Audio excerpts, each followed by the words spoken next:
The smell hit them first, not the sight, the smell. Entire cities, silent, streets filled with corpses rotting in the sun. This wasn't war, this wasn't famine, this was something far worse. Between 1347 and 1353, a disease swept across 3 continents. It killed so fast that families died before they could bury their dead. So completely that entire bloodlines vanished overnight. So thoroughly that half of humanity simply ceased to exist. This is the story of the Black Death, the plague that nearly ended civilization itself. Before we begin, hit that like button if you want more dark history content, and subscribe because what I'm about to reveal gets even more disturbing. Now here's what most people don't understand about the Black Death. This wasn't just another medieval disease. This was an apocalypse in slow motion. Imagine waking up healthy. By noon, you have a fever. By evening, black swellings the size of apples erupt from your neck and groin. By the next morning, you're dead. That was the reality for 75 to 200 million people. In just 7 years, the world population dropped from 475 million to 350 million. Let that sink in. 1/3 of everyone alive, gone. In some regions, it was worse. Much worse. Florence lost 60% of its population. Venice, the same. Entire villages in England simply vanished from existence. But here's the truly terrifying part. Nobody knew what caused it. Nobody knew how to stop it. And the methods they tried? They made everything worse. The plague didn't start in Europe. It started in the mountains of Central Asia, around 1338, in what is now Kyrgyzstan. Archaeological evidence shows a sudden spike in deaths. Cemetery inscriptions specifically mention pestilence. The disease lived in rodents, marmots, ground squirrels. For centuries, it existed in perfect balance with its hosts. Then something changed. Climate shifts, human expansion, increased trade. The balance broke, and the plague exploded into human populations. It followed the Silk Road like a shadow, city by city, town by town. Samarkand fell first. Then it spread in multiple directions simultaneously. South toward India, west toward Persia, north toward the Golden Horde. By 1346, it reached the Crimean Peninsula, a place called Kaffa, a Genoese trading post. And here's where the story takes a dark turn. The Mongol army was besieging Kaffa when plague broke out in their ranks. Their leader, Khan Janibeg, did something that changed history. He catapulted plague-infected corpses over the city walls. Biological warfare. In 1346, the Genoese fled in 12 ships, sailing for home, for safety. They had no idea they were carrying death itself. October 1347. Those 12 plague ships limped into Messina, Sicily. The harbor officials approached eagerly. Then they saw what was on board. Most of the sailors were dead. The survivors, covered in black boils, vomiting blood. The officials ordered the ships to leave immediately. Too late. The rats had already disembarked, and with them, the fleas carrying Yersinia pestis, the bacterium that would reshape civilization. Within days, Messina was infected. Within weeks, it spread to mainland Italy. By December, it had reached Genoa and Venice. The speed was unprecedented, terrifying. Medieval cities were perfect breeding grounds, crowded, unsanitary, no understanding of disease transmission, human waste dumped in streets, rats thriving on garbage, people living in close quarters. The plague found paradise. It manifested in 3 forms, each more horrific than the last. Bubonic plague attacked the lymph nodes. Massive swellings called buboes erupted in the groin, armpits, neck, black, festering, agonizing, 30 to 75% mortality rate. Pneumonic plague attacked the lungs. Victims coughed up blood, spread it through the air, person to person, direct transmission, nearly 100% fatal. Septicemic plague entered the bloodstream directly, caused massive internal bleeding. Victims developed dark patches as blood vessels burst. This is where the name Black Death comes from. Death came within hours, 100% fatal. And here's the nightmare. You could catch all 3 forms. The disease moved through Europe like wildfire, from Sicily to France, from France to England, from England to Scandinavia. It reached every corner of the continent. By 1353, Nowhere was safe. Let me describe what it was actually like to die from plague, because the history books sanitize this. Day 1.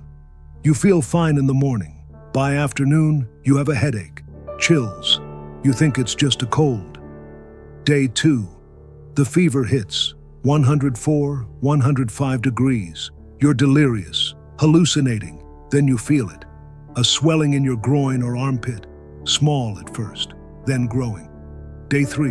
The bubo is now the size of an apple, black, purple, filled with pus and blood. The pain is indescribable. You can't move without screaming. Your tongue turns black. Your breath smells like death. Day 4. If you have bubonic plague, you might survive. If it's turned pneumonic, you're coughing up blood. Each breath is agony. If it's septicemic, you're already dead. Your skin covered in black patches. Blood leaking from every orifice. The mortality rate was so high that the living couldn't bury the dead. Bodies piled up in streets. Mass graves were dug. Thousands of corpses thrown in together. In some cities, they ran out of consecrated ground, so they just dumped bodies in rivers. The Thames in London was clogged with corpses. The smell was so overwhelming that people couldn't go outside. Families would wake to find half their members dead. Parents would abandon infected children. Children would flee from dying parents. The social fabric completely collapsed. Giovanni Boccaccio, who lived through the plague in Florence, wrote, "How many valiant men, how many fair ladies breakfasted with their kinfolk and that same night supped with their ancestors in the next world." Think about that. Breakfast with your family, dinner with the dead. Medieval medicine was useless against the plague, worse than useless, actively harmful. Doctors believed in the theory of the 4 humors: blood, phlegm, yellow bile, black bile. Illness meant an imbalance, so their treatments focused on rebalancing. Bloodletting was the most common treatment. They would drain pints of blood from already dying patients, weakening them further. They would lance the buboes, drain the pus, without anesthesia, without antiseptics. The agony was unimaginable, and it didn't work. Some doctors prescribed theriac, a mixture of dozens of ingredients including viper flesh and opium. It did nothing. Others recommended holding live chickens against the buboes. The theory? The chickens would absorb the disease. The chickens died. The patients died. The University of Paris medical faculty issued an official explanation. The plague was caused by a conjunction of planets. Saturn, Jupiter, and Mars aligned in 1345. This corrupted the air, created miasma, poisonous vapors that cause disease. So people tried to purify the air. They burned aromatic herbs, carried flowers. The wealthy wore plague doctor masks, those famous bird beak masks filled with herbs and spices. They thought the smell would protect them. It didn't. Some turned to religion. Flagellants roamed from town to town, whipping themselves bloody in public, believing God sent the plague as punishment for sin. Only extreme penance could stop it. They would march into towns, stripped to the waist, beat themselves with leather whips embedded with metal spikes, blood flowing, chanting prayers. The Catholic Church initially tolerated them, then banned them when they started challenging church authority. Others looked for scapegoats. Jews were blamed for poisoning wells. Entire Jewish communities were massacred. In Strasbourg, 2,000 Jews were burned alive. In Mainz, 6,000 killed in a single day. The persecution was so severe that Jewish populations in Germany were nearly wiped out, not by plague, by their Christian neighbors. None of it worked. The plague didn't care about prayers or bloodletting or scapegoats. It just kept killing. The Black Death didn't just kill people. It killed civilization itself. The feudal system that had structured European society for centuries collapsed. Before the plague, land was valuable. Labor was cheap. Peasants were bound to the land as serfs. They had no choice but to accept whatever terms their lords offered. Then, 1/3 of the population died. Suddenly, land was abundant. Labor was scarce. The survivors found themselves with unprecedented power. They could demand higher wages, better conditions, freedom to move between employers. Lords who had once dictated terms now competed for workers. The English government tried to stop this with the Statute of Laborers in 1351. Attempted to freeze wages at pre-plague levels. It failed completely. You can't legislate against economic reality. The result? Social upheaval across Europe. The Jacquerie in France, 1358. Peasant uprising, brutal suppression. The Ciompi revolt in Florence, 1378. Workers demanding political representation. The Peasants' Revolt in England, 1381. Thousands marching on London. The old certainties were gone. The church suffered catastrophic losses. Priests and monks died at higher rates than the general population. Why? Because they continued ministering to the sick, administering last rites, caring for the dying. The Diocese of Winchester lost nearly half its priests. York lost over 40%. Entire monasteries were wiped out. The monastery of Moe in Yorkshire, 50 monks reduced to 10. The intellectual infrastructure of medieval Europe was devastated. Monasteries had been centers of learning, preserving classical texts, copying manuscripts, maintaining schools. When these institutions collapsed, knowledge was lost. The University of Oxford lost 2/3 of its masters. Cambridge suffered even greater losses. The quality of clergy declined dramatically. With so many priests dead, the church ordained men with minimal training. Some could barely read Latin. This created a crisis of authority. If priests had no special protection from God, what made them special? If prayers didn't stop the plague, what good was the church? These questions planted seeds of doubt, seeds that would eventually grow into the Protestant Reformation. The plague's economic impact was revolutionary. With labor scarce and expensive, innovation became necessary. Landowners converted from labor-intensive grain farming to sheep farming. Required fewer workers, could be highly profitable. This shift transformed the English countryside, led to the enclosure movement of later centuries. Manufacturing changed too. The guild system began breaking down. Masters couldn't find enough apprentices. This created opportunities for new forms of production. The putting out system emerged. Merchants distributed raw materials to workers at home, collected finished products for sale. Early industrial capitalism. Money became more important than land. Feudal obligations were commuted into cash payments. This monetization of social relationships accelerated banking and credit systems. Italian banking houses like the Medici rose to power.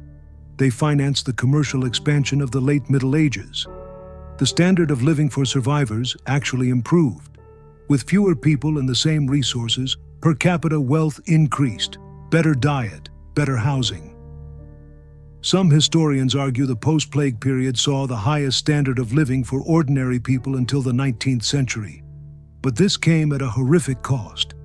The demographic catastrophe also had long-term genetic consequences. The plague selected for certain genetic variants. People with mutations providing resistance to Yersinia pestis survived. Modern genetic studies show Europeans today carry markers from the Black Death. Variants in immune function genes. The plague literally shaped the modern European genome. The Black Death transformed European culture, created an obsession with death that defined art and literature for centuries. The danse macabre, or dance of death, emerged. Artistic motif showing death leading people from all walks of life, emperors and peasants, bishops and beggars, all equal in death. The message was clear: death spares no one. The most famous example was painted in Paris around 1385, at the Cemetery of the Innocents. A massive mural showing the dead dancing with the living. It became a pilgrimage site. Memento mori became ubiquitous. Remember you must die. Skulls appeared in paintings, jewelry, decorative objects. The ars moriendi, or art of dying, became a popular literary genre. Detailed instructions on how to prepare for death. How to achieve salvation. This wasn't morbid curiosity. This was practical necessity. Death was no longer distant. It was immediate, universal. The plague also sparked new forms of religious expression.